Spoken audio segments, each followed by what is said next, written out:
अस्सलाम वालेकुम दोस्तों।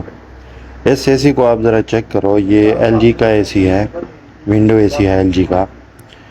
तो इस वीडियो में इसमें क्या प्रॉब्लम है और रीज़न क्या है, आज हम डिस्कस करेंगे इस वीडियो में और आपको बताएंगे आपके एसी के साथ भी इस तरह का हो सकता है या आपके साथ इस तरह का मसला पेश आ सकता है।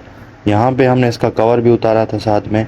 अब यहाँ पे देखो, पूरा इसके कवर के अंदर भी ऑयल है, ठीक है। और अगर आप इसका बॉडी बॉडी के अंदर आओ और यहाँ पर भी देखो, बॉडी पर पूरा आपको अंदर ऑयल दिखेगा। यहाँ पे देखो येलो कलर का ऑयल। उस साइड पे भी अगर आप जाओ और वहाँ पे देखो, वहाँ पर भी आपको ऑयल मिलेगा, यानी पूरा बॉडी ऑयल के साथ भरा हुआ है। यहाँ पे देखो बहुत ज़्यादा ऑयल इसने मारा।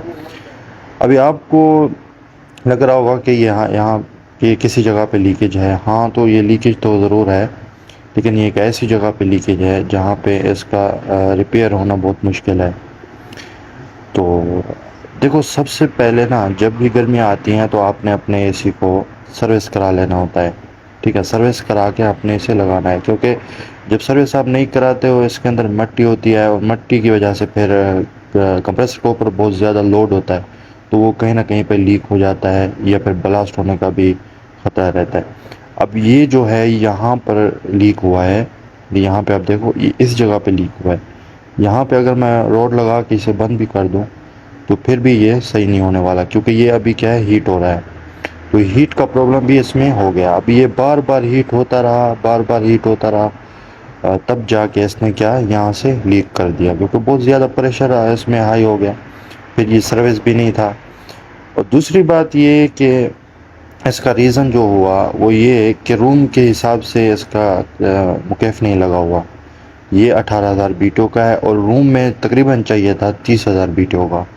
तो इन्होंने रूम के अंदर ये लगाया हुआ था और ये आला आला तूल चल रहा था, यानी कोई ऑटोमेटिक भी नहीं हो रहा था, यानी ये फिर हीट होके ही ट्रिप हो रहा था बार बार।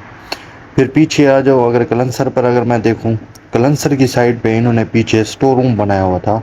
स्टोर रूम बना के उसे फिर बंद किया हुआ था, यानी पीछे भी रूम में अवेपरेटर भी की हवा भी रूम में जा रही और पीछे कलेंसर की हवा भी रूम में, ठीक है ना। एक छोटा सा रूम बना हुआ था जिससे हवा खारिज नहीं हो रही थी और फिर बहुत ज़्यादा लोड बढ़ रहा था और भी ज़्यादा लोड बढ़ रहा था कंप्रेसर के ऊपर, और यही प्रॉब्लम हुआ। फिर ये यहाँ से बार बार ट्रिप हो गए, बार बार ट्रिप हो गए, फिर यहाँ से ये लीकेज कर गया, ठीक है। इस तरह का अगर आपके साथ प्रॉब्लम है तो आप अपने इसी का जगह को चेंज करो, नहीं तो ये ब्लास्ट भी हो सकता था। ये तो बच गया, ब्लास्ट नहीं हुआ है, लेकिन लीकेज इसने कर दिया नीचे, ठीक है।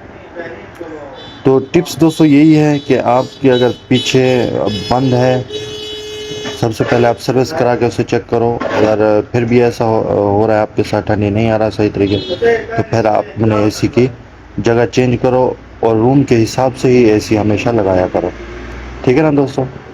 तो यहीं तक था दोस्तों, मिलते हैं फिर नेक्स्ट वीडियो में। तब तक के लिए आपने हमें इजाज़त देनी है और इस चैनल को आपने सब्सक्राइब और इस वीडियो को लाइक और शेयर ज़रूर कर देना, ठीक है दोस्तों। अल्लाह हाफ़िज़।